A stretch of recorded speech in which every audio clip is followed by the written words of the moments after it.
I got about a ½ inch of rain coming in tonight, somewhere around that range. And I got a lot. My field is very mucky, but I'm still gonna have to go and pick up cattle tomorrow. I got about a week or two of it's supposed to be warm, and so right now it's not the best conditions for bringing in cattle, but I'm just gonna have to deal with it. Because here in about 2 weeks, my grass is going to be so tall. My grass is going to be so, granted that it doesn't freeze. If it freezes, but if it stays like this for 2 more weeks, my grass is going to be I'm going to have a lot of grass. A lot. Like a lot of grass. And so I need to think about what is happening. And I need to get ahead of the curve, right? I need to front run the curve. If I wait until my grass is 6, 7, 8 inches tall, and then I start bringing in animals, and then I have to precondition those animals, and then I have to get them all ready, and then I let them out on the field, the grass may already be too late, you know. And so yeah, it's not going to be ideal. And I got rain coming in tonight, and my field is very wet, but I'm still going to have to just bring in more cattle. But look at even my small animals, even the small ones, like this one right here. She's beginning to show signs of fattening up, because a lot of these animals, when they first get brought to me, when I pick up an animal, they're usually not very fat. Usually they'll be somewhere around a 5 or a 6. If I'm fortunate, they're usually around a 6. But even then, sometimes when they're a 6, they're a 6 because they have blubber on them. And so when I bring in these animals, sometimes they'll look like they're a 6 in terms of body conditioning score, but they're not actually a 6. They just have milk fat on them. And so you know, it takes a little while for these animals to get going. But you can tell even the small ones, they got a good bit of fat being developed on them. And so here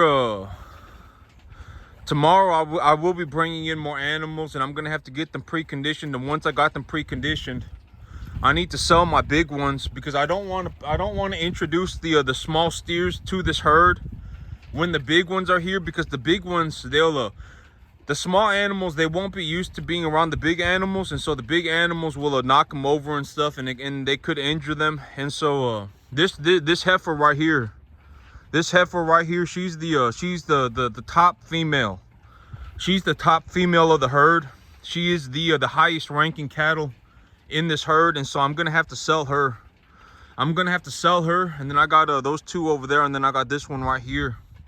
But I'm gonna have to sell her before I introduce the new animals to the herd, or she's gonna follow them around and knock them over and stuff. And yep, tomorrow I will be bringing in new animals. My grass is growing in very well. I can see it growing in from here. I can see grass growing in from the front too. In the front yard, the grass is probably about 1 inch tall as of right now, and as the grass grows, it will grow faster. And if I get some sunlight on it, it'll do very good for itself. And I got rain coming in next week too, so yep, I'll have a lot of grass. And you know, like when I make these videos, right? Okay, here's the thing about life, okay? Like, if I'm just gonna talk about reality, if I drove around for like a week, 24 hours a day for a week, just looking around, realistically, people, you're not even like me. If I drove around like that for a week straight, I would not even be able to see one farm that is like mine. Oh, you got to think about this, and you got to leave your cave, right? Don't just sit here and say that I'm arrogant. Don't just sit there and say whatever about me. Go out there, leave your cave, and take a look around. Like, if I drove around for a week straight and I looked around, I wouldn't see a single farm that is like mine. That is what I mean by this may be the only one. And when I talk about the things I'm talking about, you know, just add up the numbers for yourself, right? Like, let's say I sell animals. Let's say this animal right here is 750 pounds, right? If this animal, let's just say 800 pounds, and I got 4 of them, that's 3,200 pounds, right? And so when I say I produce about 30,000 pounds of beef a year on my 10 acres, you can add up the numbers yourself. Just add them up yourself, right? It's not like I'm making, you know, and And the 25,000 pound estimate would be coming from a half yield. And so if one of these animals were harvested, half of the total body weight would be beef. And so it's like when I say I produce 30,000 pounds of beef a year on my 10 acres, you can figure it out for yourself. Just add up the numbers yourself, right? And when I say things like, oh, this may be the only farm, you may not get a chance to see this ever, except for if you're watching my videos. Go out and take a look. See how many people that, you know, like let's say you go out and you drive around and you see a field, right? How many times do you think you're gonna see? I mean, just go and write it down. Every time you see a 10-acre field and you go, oh my God, this person actually has enough grass on this 10 acres to feed 80 cattle. Write it down. If you see somebody that is doing this, just mark it down, right? And if this is not for you, then go and learn from somebody else, or go and learn by watching somebody else. If you want to learn how to, you know, not make, you know, there are a lot of people, okay? And I'm not saying this to be arrogant or whatever, but if you watch the videos, if you watch their videos, you need to really think about how much money is this person making. Are they making much money at all? If at any at all, right? And you know, and if you're okay with not making money, I mean, then, you know, then my channel is definitely not for you. Because here are the circumstances that I was put in. Like when I bought this farm, right? When I bought this farm, I had been farming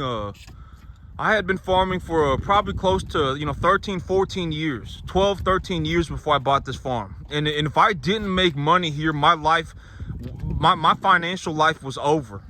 Genuinely. And I think a lot of people, they ultimately do not get to this point because the amount of mental hardship that occurs. You know, it's like, oh my God, I need to find a way. You know, it doesn't matter if I die an old man trying. I need to find a way. Quitting is no longer an option. And I'm not you know, and money was just one of those things that it's like, you know, it's objective, right? Like me, if I make let's say I go and I sell 4 animals and I make $7,000. Well, I've made $7,000. It's not foo dust money, right? It's not like oh, I think I made $4 grand, or I think I made $7 grand. It's not like, oh, I think I got $6,500. I have a check in my hand for $7,000, right? And so, you know, like me, that's the thing about money, is that it's objective. And so when I made money, it was like, you know, it just is what it is, right? I mean, the money is what it is. It's not like, oh, I think my farm makes, you know, I think my farm makes $7,000 a week. I think my farm makes $6,000 a week. The money is objective. And so y'all can actually see this animal standing square up right there, and you can tell that she's starting to get pretty fat too right there. And so you know, financially for me, it was, you know, because we just got to acknowledge, right? It's just very important to acknowledge that if I don't pay my bills, chances of me being happy are slim to none. Like if I don't have a roof over my head, and I don't have food on my table, and I don't have a truck or whatever, I don't have a car, chances of me being happy are slim to none. Let's just be honest, right? There are people, you know, like if somebody was genuinely going to be happy not having money, they would just go and be homeless. They would go and be homeless. They wouldn't beg anybody for money. They would sit there and whatever, right? Like if they were genuinely okay with not having money, they would go and be homeless. And not only would they be homeless, they would also not be begging for money. And so money, you know, it's very hard. Like money at a certain point, you know, money to a certain point can buy happiness. Okay, let's just be honest with ourselves. Like, you know, if you got a certain amount of money, chances are you are going to be happier. If you have a roof over your head, chances are you're going to be happier. If you have food on your table, chances are you are going to be happier. And how do you know that you're happier? Well, try and go without the house. You know, live outside. Don't have any food. Find your own food, right? Don't pay for food. Find it. See how long you stay happy for, right? I mean, let's just be honest. And so money, you know, if I didn't have, you know, when I got here, If I didn't make it, I would have been screwed financially forever. You know, I either would have had to found a way to make it here, or I would have legitimately just sat here and died trying. Those were my two options. Because when I got here, the bank was telling me they're not going to give me any more money. This was the maximum loan that I could get. Legitimately, they wouldn't give me a single more dollar. They wouldn't give me one more dollar. And so, you know, I took all the money that I could ever get. If I lost the money, I didn't, you know, my opportunities for anything else were gone, because I would have gone negative hundreds of thousands of dollars. I mean, this was my only chance. And so, and I think a lot of people, they don't get to this point because they don't want to go through that stuff mentally. Oh my God, you know, I need to find a way to make it, or die trying. Legitimately, those are my two options. It's not like, oh, if I don't make it, I'm gonna go and work on this, and if I don't make it over here, then I'm gonna go and do that. That is no longer the mindset. It's, if I don't make it here, you know, then my financial life is ruined forever. You know, I need to find a way to make it, or I'm gonna die trying. And this farm right here, this 10 acres right here, it may be a one of a kind. It may be. Because even me, you know, people, you know, you can just drive around. Me, I drive around all the time, right? Whether I'm going over here to buy cattle, or I'm going over there to buy cattle, or I'm going over here to buy fertilizer, I'm driving around all the time, right? I'm going to work. I can just take a look around. And it's like, you know, if people could do this, okay, here's another without being arrogant, let's just be realistic, right? If this was even remotely close to being easy, or anywhere near just not very difficult, it wouldn't just be me, right? It wouldn't just be me doing this. Like if I drove to work, or I drove to the fertilizer yard, or I drove to the sale barn, I would see another person, at least one more person, running, you know, growing enough grass on 10 acres to feed 80 cattle. I would see at least one more person. And I haven't seen anybody to this day in my whole life that is doing this. And so that should put, you know, reality into scope for people. Farming like this, almost impossible. This may be a one of a kind. Like, how many times do people drive around and look at someone's field and go, oh my God, there is so much grass here, he could probably run 75 cattle on it, on 10 acres. You know, how many times do you see that, right? Like, I haven't seen that. This may be one of a kind. It may be. Let's just be honest with ourselves. And so, you know, because I drive around all the time, and when I'm driving around, I'm looking around, right? I'm looking around and I'm seeing, what does this person got going on? What does that person got going on? And, you know, the data is the data. Like, if I have a field and it's accumulating a certain amount of biomass per whatever, right? It's accumulating a certain amount of biomass. There's a certain amount of biomass on it. The field looks like it's in proper mineral levels. The mineral levels of the field have been properly balanced. All of these things, I can see it immediately. When I look at a field, if a field is missing, has a fertilizer imbalance. If a field has a fertilizer imbalance, I can notice it immediately. It doesn't even take 2 minutes. It takes like 3 seconds. I just look over there and I see it. Oh, yep, fertilizer imbalance, right? Biomass accumulation, you know, somewhere probably around, if I were going to run cattle on this land, how many do I think I can run? And a lot of people with 10 acres, you know, they can't even run 5 animals on their 10 acres. That's how little grass that they have. And so it's like, if people want to, you know, if you want to go and like, if somebody wants to learn how to do this, right, like this, then you should watch what I do.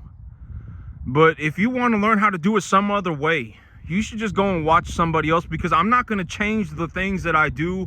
And I'm not going to, you know, because me, you got to understand, the reason that I do things this way is because it makes me money. It makes sense in my life. You know, it makes me a lot of money.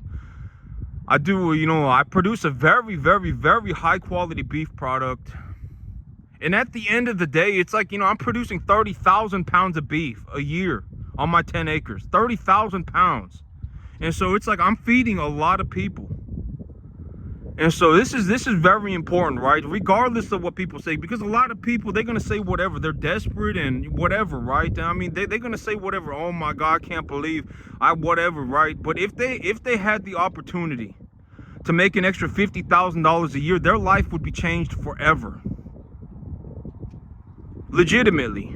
They can say whatever they want about me, but if they had the capacity to do this, and they went and did it, and they made themselves an extra $40,000, $50,000 a year, their life would be changed. And so that's the thing about me, you know, because me, I went through what I went through, and I'm not saying like, oh, pity is me, woe is me, but I've seen, you know, like people, they disregarded and made fun of the things that I did the whole time for like the first 13 years. And then on year 14, I suddenly started making a lot of money. Right? My 14th year, my 15th year, I made a lot of money. And up until then, I didn't make anything. Hardly anything. And so, you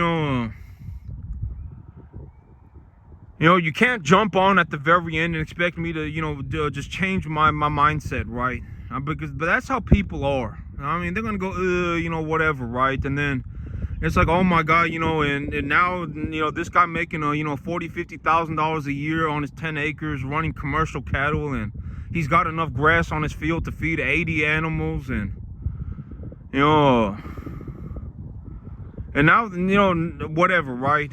I mean, you know, to me, it just is what it is, and I make money because I feed people. And so this is very important. And if you want to learn how to do it some other way, then go and learn how to do it some other way. You know, I'm not saying that you got to learn exactly how I do things, but maybe you can pick up something here that'll help you in your life, and maybe you can take it and just whatever, right? And you can just utilize a portion of it, maybe just the whatever it may be. You know, but I make a drastic amount of money on this field. I probably make you know, this field right here, it may be a one of a kind. Because if people could do this, if it was even remotely close to being anywhere near easy, like if it only took 10 years of experience, if it only took 5 years of experience, if you only had to work, you know, if you didn't have to learn about real estate, if you didn't have to learn about cattle diet, if you didn't have to learn about growing grass, mineral deficiencies in the soil, if commodity markets, if you didn't have to do this stuff, other people would be doing it too, right? I mean, other people would genuinely be doing it. I wouldn't be the only person in like a 10,000 mile radius doing this, right? And you know, if somebody could make $40,000, $50,000 a year of net profit on 10 acres, and it was relatively easy, other people would be doing it too. It wouldn't just be me. And so, you know, let's just call a spade, right? It just is what it is. Like, I can go driving around right now for 10 hours, 5 days, 3 months, whatever, just straight, just driving around, looking around everywhere. Probably not going to see anything like this ever.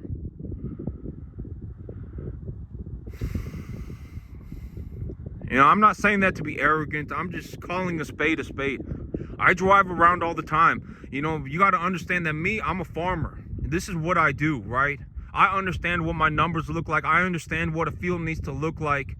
I understand what a field needs to look like. You know, when a field looks a certain way, it can sustain it can sustain a certain amount of cattle. The cattle should look like this or whatever, right? I understand these things, and so when I drive around and I see somebody's field, it only takes me 3 seconds to know. It takes me less than 5 seconds. I can just look and know. Oh, this person's got a, you know, longhorn cattle. This person's got a Corriente cattle, whatever. This person's got Angus, red Angus, some kind of a beef, 1-to-1. And like, if I drive around, I'm not like a genetics expert on cattle, right? If I look at a person's field and they got a, you know, I can just go, oh, this is a 1 to 1.5 medium large frame animal, right? And that's enough for me to know. I don't have to know, oh, this is a 15% Angus, whatever, right? 25% red Angus, whatever. I don't need to know that stuff. But if I look over at their field, I can say, okay, their biomass accumulation, you know, maybe they can run 1 animal per 2 acres, maybe, right? A lot of these fields, even though that they, you know, like these fields around me, like around the corner, right? If I go around the corner, they got a couple hundred acres of hay. And even over there, when I look at the field, I'm like, maybe they can run 1 animal per 2 acres. Their grass is not good. Their grass is not good. They are accumulating very, very, very minimal biomass. And so it's like, I can go over there and I can just look at their field, right? Oh, they got 500 acres of hay, but if they got fortunate, they could run 100 animals on this 500 acres. Oh, they got it sectioned off, and so and so I mean, but me, I know my numbers, and you gotta understand that I take a look at this stuff every single day. That this is legitimately my whole life.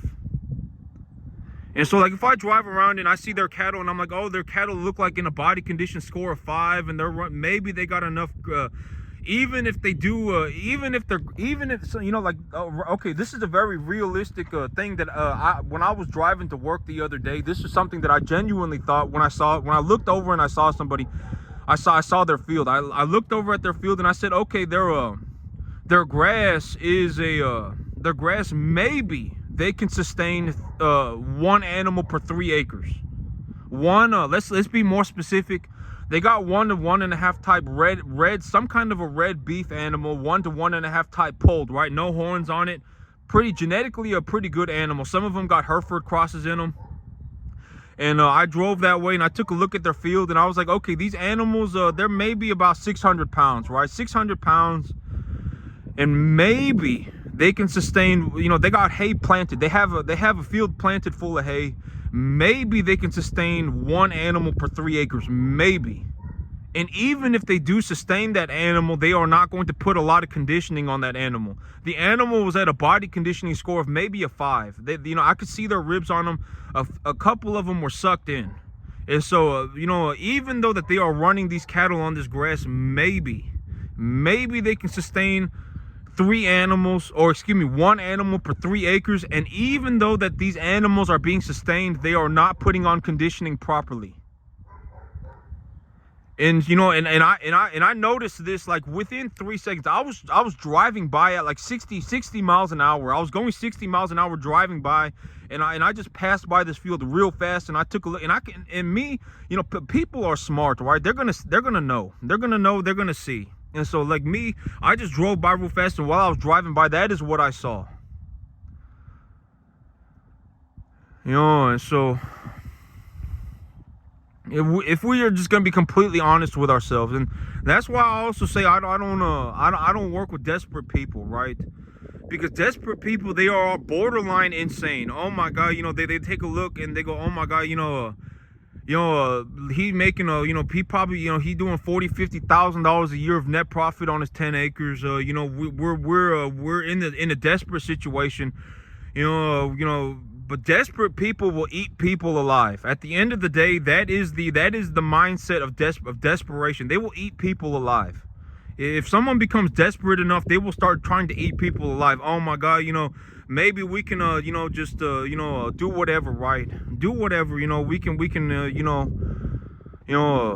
for me, it's just straight money. Like, I'm not gonna go around and go, oh yeah, I'm gonna give you a cut, or I'm gonna give you a deal because you're my buddy pal. I'm not gonna do that. If you want me to help you, my starting fee is $5,000 a day. Starting fee $5,000 a day. And chances are I may not even help somebody for $5,000 a day. Because why would I, right? If I could just sit here and work on my own business plan, if I could just work on doing, and at the end of the day, my farm produces a lot of food, right? It's very important that I sit here and do what I do. It's very important. And so, it's not good for me to leave my farm, right? Because if I leave my farm and I go and let's say I just go and I do what's called helping people, right? Let's say I plant their field for them and they don't run their business correctly. They don't bring in the right type of cattle. They don't whatever, right? They're not storing feed when commodity prices are low, whatever it may be. And then now they're desperate again. Oh my God, I was making money, but I went and I spent, I bought myself a new truck, and then I went to the restaurant every weekend, and I went to the bar every weekend, and I bought this and what, and now they're desperate again, right? And so there's not really any helping people. You can't really help people. And if somebody wants my help, if they genuinely want me to sit there and just hold their hand, which I am willing to do, it's going to cost a lot of money. Because if not, I would rather just sit here on my farm and make my money, right? Maybe, you know, and this can all lead somewhere one day. Like let's say I actually, you know, because I'm still young, right? I'm still in my early 30s. Let's say that I somehow do or die. Legitimately, I either do it or I die trying. I go and I find a way to buy 50 acres, right? I do it or I die trying. Legitimately, there is no other way. I go and I find a way to buy 50 acres. Well, what's that 50 acres going to cost me? Like $2,500 a month, $3,500 a month, right? And let's say I do start farming 50 acres. Let's say by the time, you know, here in the next, whatever, right? I do start farming 50 acres. And when I farm 50 acres, let's say I go from making $4,000 a month to making $20,000 a month, right? And now I'm making $20,000 a month over there, and maybe I'm making $3,000 a month over here, and then I end up in a situation where I'm making about $350,000 a year, right? Well, I mean, you know, it would be better for me to work towards that $350,000 than to just walk around trying to help people. Because at the end of the day, you know, it's like my product, it goes to the world and it feeds people. A lot of people, I produce a lot of beef, a lot of very high quality beef. And so it would be in my best interest to just stay on my farm, work on my own business plan, do better for myself. And when I do better for myself, others benefit as well, right? I'm producing beef. It's not like I'm doing some trivial work. I'm legitimately growing food.